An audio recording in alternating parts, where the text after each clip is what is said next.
Radio dokumentika, LRT radio laidą apie Pajūrio naujienas.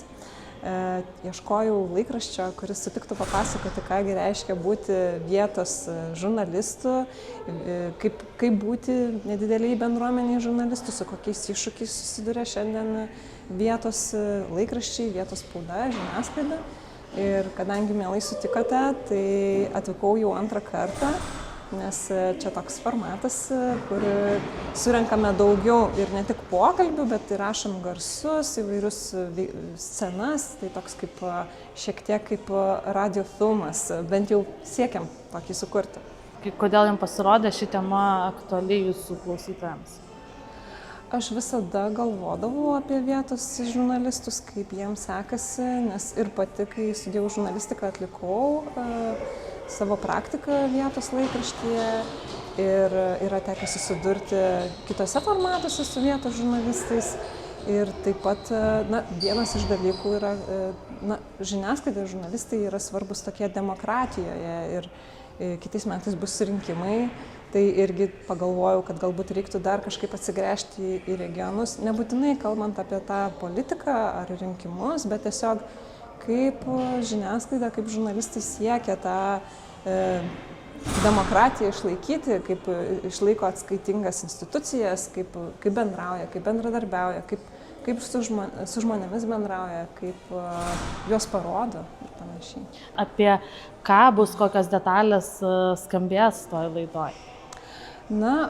Pasakojimas dažniausiai atsirema į žmones ir šioje laidoje pakalbinau Pajūrio naujienų redaktorę Audronę Puišienę, taip pat direktorę Vitaliją Vitkauskienę, žurnalistę jūs, Edita, mes praleidom šiandien dieną Salantose, taip pat ir už kadro yra Darius, ar ne, ir Darių pakalbinau.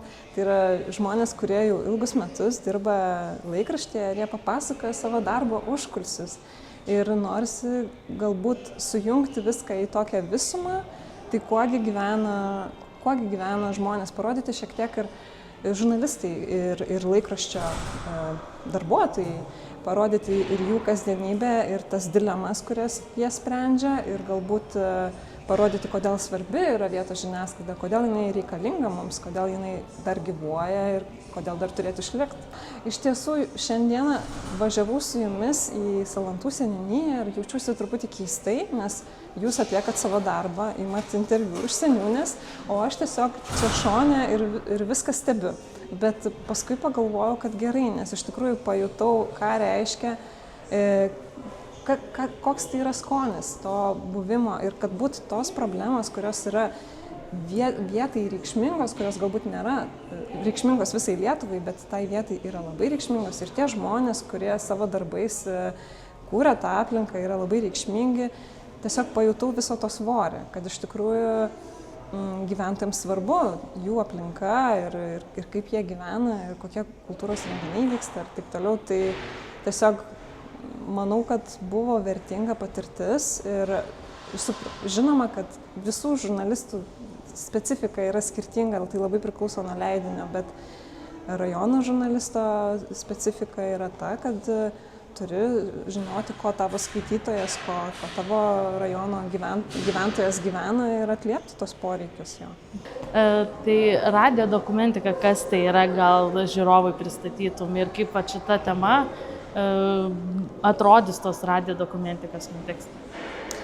Radio dokumentika yra ir laidos pavadinimas, ir žanras, kuris yra populiarus ir užsienyje, ir BBC, Jungtinės karalystės transliuotojas turi radio dokumentikas, ir Jungtinėse Amerikos valstijose galima išgirsti pasakojimų tokių, kuriuose iš esmės du elementai yra, galbūt trys, sakykime, yra interviu ir yra garsas, buvimas vietoje, įrašinėjimas tam tikrų įvykių, veiksmų, toks kaip ir dokumentavimas.